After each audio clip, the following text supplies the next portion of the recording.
월 300만원 버는 월급쟁이들이 자포자기하는 모습을 보면서 정말 안타까웠습니다. 물론 월급 300만원이 많은 돈은 아니죠. 하지만 이 정도 월급이면 대한민국 자산 상위 25% 이내에 들어갈 수가 있습니다. 수능 등급으로 환산하면 3등급 정도입니다. 만약 월 300만원을 맞벌이로 벌어들인다면 대한민국 자산 상위 10% 안에 들어갈 수가 있습니다. 수능 등급으로 환산하면 2등급이죠. 이는 최소한의 결과입니다. 좋은 시장 상황을 만나면 월 300 외벌이로 대한민국 자산 상위 10%, 월 300 맞벌이로 대한민국 자산 상위 5% 안에 충분히 들어갈 수가 있습니다. 실제로 저희 직원들에게 이 방법을 알려주고 실행해 봤습니다. 5년 정도 한 직원들은 30대 초반에 서울 신축 아파트에 실거주를 하고 있습니다. 그래서 최소한이라고 말씀드린 것입니다. 특히 당신이 사회 초년생인데 이 정도 월급을 받고 있다면 오늘 영상이 바로 인생의 변곡점입니다. 지금 이 말을 믿지 못할 수도 있습니다. 하지만 오늘 10분 정도만 투자를 하면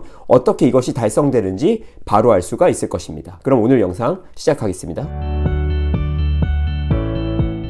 자, 1. 실수령액부터 뜯어보자. 일단 월급의 기본 구조를 이해해야 합니다. 월급의 구조라는 말 자체가 생소할 수가 있습니다. 저와 같이 실수령액 계산표를 하나하나 뜯어보겠습니다. 일단 국민연금을 먼저 살펴보겠습니다. 국민연금은 국민의 노후 최소 생활비를 보장하기 위해서 만들어진 제도입니다. 자, 위의 표는 올해 내는 비율로 9% 정도 낸다고 들어가 있습니다. 하지만 이번 개정된 버전은 생애 평균 소득의 13%를 내고 65세 이후에 생애 평균 소득의 45%로 돌려받습니다. 이를 소득 대체율이라고 합니다. 예를 들어서 생애 평균 소득이 월 300만 원인 사람은 월에 39만 원을 내야 합니다. 단 근로자는 이 중 절반 정도만 부담을 하게 됩니다. 월에 19만 5천 원입니다. 나머지 절반인 19만 5천 원은 고용주가 내게 되어 있죠. 즉 당신이 실제로 받는 월급 외에 고용주가 당신 노후 자금으로 월에 무려 19만 5천 원을 매달 내주고 있는 것입니다. 여기서 한 가지 더 다뤄야 할 부분은 바로 퇴직연금입니다. 퇴직연금은 쉽게 말해 13월의 월급입니다. 다만 차이점은 13월의 월급을 DC형 퇴직연금 가입자라면 실제로 돈을 내 계좌에 넣어주는 것이고요. 반대로 DB형이라면 퇴직할 때 직전 3개월의 월급의 평균 금액에 근속연수를 곱하여 한 번에 넣어줍니다. 만약 임금 상승률이 높다면 DB가 유리하고요. 만약 자기가 투자를 잘 하여서 기대 수익률이 높다면 DC가 유리하겠죠. 자, 퇴직연금에 대해서는 별도 영상으로 자세히 다뤄보도록 하겠습니다. 여기서 중요한 것은 노후 자금을 계산할 때 대략 이 정도 금액을 계산에 넣어줘야 한다는 사실입니다. 건강보험, 고용보험, 산재보험, 근로소득세 등은 돌려받는 돈이 아니라서 여기서 다루지는 않도록 하겠습니다. 자, 월급 300만 원의 경우 국민연금 고용주 1년 부담금 234만 원, 퇴직연금 1년에 300만 원을 더하면 총 534만 원을 노후 생활을 위해 자동 저축하고 있는 것입니다. 자, 여기에 자기 부담금 234만 원이 추가가 되어 있겠죠. 월급쟁이의 진정한 힘은 바로 여기에 있습니다. 자영업자는요, 이런 게 전혀 없죠. 그러니 월급쟁이와 자영업자의 소득을 단순 비교하는 것은 문제가 있는 것입니다. 즉, 당장 눈에 보이지 않는 돈 534만 원 플러스 내 국민연금 부담금 234만 원이 노후 생활비로 저축 또는 투자되고 있습니다. 또 이 돈의 상당액은 고용주가 내는 것이죠. 또 실업급여를 받을 수 있는 고용보험에도 자동 가입되어서 회사 문제로 일자리를 잃을 경우에는 근속연수에 따라서 최소 3개월에서 최대 1년 이상의 생활비가 나오게 되어 있습니다. 이렇게나 월급은 숨겨져 있는 힘이 강합니다. 나이가 들수록 착실한 월급쟁이들이 생활의 안정을 찾아가는 이유가 바로 여기에 있습니다. 이렇게 자동 노후 대비와 각종 세금, 3대 보험을 모두 제하고 받는 실수령액은 위표에 나와 있는 대로 266만 원입니다. 이걸로 우리는 미래를 만들어갈 것입니다. 2. 소비를 최적화하자.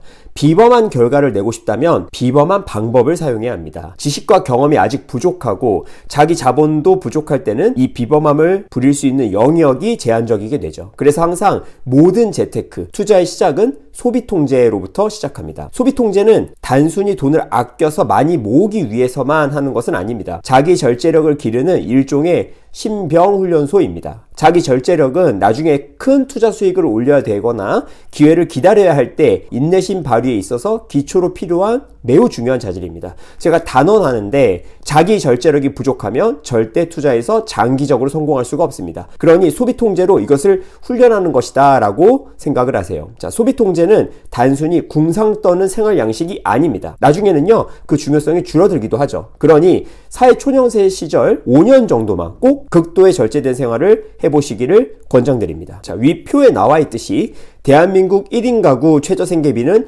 154만 원입니다. 이 정도 범위 내에서 생활을 꾸려나가기를 권장드립니다. 만약에 당신이 독립가구가 아니라 부모님과 같이 사는 경우라면 월 100만 원 범위 내에서 생활비를 사용하기를 권장드립니다. 다시 한번 강조하지만 궁상 떨면서 평생을 살라는 뜻이 아니라 나의 미래를 위해서 이 정도만 사용하면서 나머지 금액들은 미래의 자기 자신을 위해서 입금해 주어라 라는 이야기입니다. 이 과정에서 처음 1년은 가계부를 직접 수기로 작성하기를 권장드립니다. 그렇게 1년 소비 데이터가 나오면 개선점을 생각을 하고 예산을 짜서 그 범위 내에서 생활하는 습관을 반드시 들이시기를 바랍니다. 자, 생각하는 대로 살지 않으면 사는 대로 생각하게 됩니다. 이후에는 이 가계부를 꼭 수기로 작성하지 않아도 됩니다. 수기 가계부는 안드로이드의 경우에 네이버 가계부를 추천드리고요. 아이폰의 경우에는 위플 가계부 무료 버전을 추천드리겠습니다. 자, 3. 저축 금액을 유지하고 1년 단위로 늘려가자. 자, 실수령액 266만 원, 월 생활비를 154만 원으로 잡으면 대략 월에 110만 원 정도를 저축할 수 있습니다. 연으로 따지면 1320만 원이죠. 1320만 원을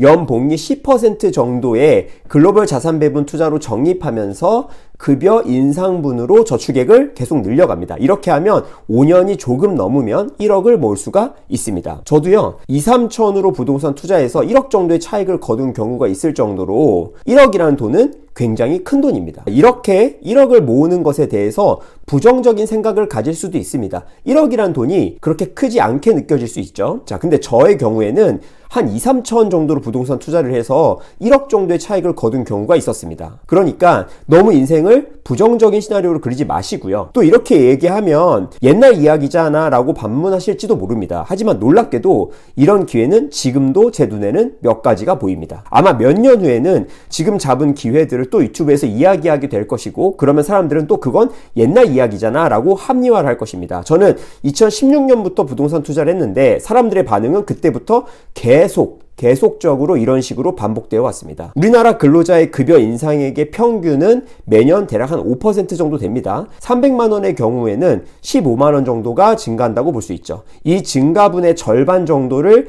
저축액에 추가하는 것입니다. 그러면 저축액 기준으로는 매년 5% 정도 증액이 가능해집니다. 자, 투자를 시작하자. 여기까지 영상으로 보신 분들은 꽤나 희망적인 상태라고 봅니다. 사실 이런 영상은 인내심이 있지 않으면 계속 보기가 매우 어렵습니다. 그러니 당신은 일종의 인내심 테스트를 지금 통과한 것입니다. 그래서 이제 본격적으로 첫 투자를 어떻게 해야 할지에 대해서 이야기를 해보도록 하겠습니다. 일단 6월 출시될 청년 미래적금을 먼저 알아보시고 가입하시기를 권장드립니다. 월 50만 원 정도까지 가능하고 기본 금리는 5에서 6% 정도 될 예정입니다. 또 비과세이고 정부가 내가 낸 금액의 6에서 12%를 추가로 매칭해서 넣어줍니다. 3년 만기 조건이고요. 3년간 대략적으로 최소 11%에서 최대 17% 정도의 투자 수익을 고정적으로 준다는 뜻이 됩니다. 그래서 이 적금을 우선적으로 해야 합니다. 하지만 조건이 만약 안 되거나 청년 미래적금 한도액인 50만 원 이상의 돈을 재테크할 사람들은 글로벌 자산 배분 투자를 ISA 통장에서 ETF를 활용하여 하시길 바랍니다. 오늘은 특별히 샘플 포트폴리오를 제안해 드립니다. S&P 500 30%, 코스피 200 20%, 금 20%, 은 10%, 미국채 10년물 10%, 한국채 10년물 10% 이렇게 해서 포트폴리오를 구성해서 투자를 하게 되면요, 지금 제가 띄워드린 그림과 같은 결과를 얻게 됩니다. 매달 정액 적립식으로 사다가 10월 말과 4월 말에 비율을 다시 원래대로 맞춰주는 리밸런싱을 실행합니다. 이렇게 하면 연복리 7에서 8% 정도를 기대할 수 있습니다. 보통 원금이 9년에 2배 정도 불어나게 됩니다. 2000년에 1억을 투자했다면 2025년 12월에 즉 대략